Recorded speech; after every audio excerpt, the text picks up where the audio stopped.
I want to really help us to think a lot about financial technology as a tool. It's a strategy. It's not an end of itself. The fact that people use technology doesn't necessarily make them better off.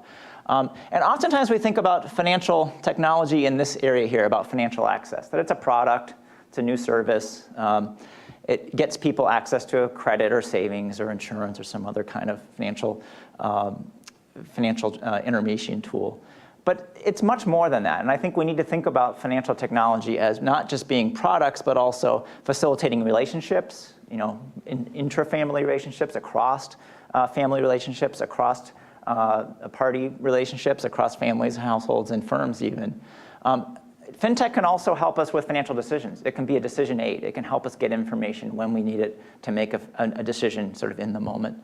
And it can help with financial knowledge. It can be a tool to help us to learn how from our own mistakes, to learn from other people's mistakes, and to begin to hopefully make better decisions going down the road. So really financial technology is in all of this. It's not just about a product or a service or just increasing access. It's about all of these.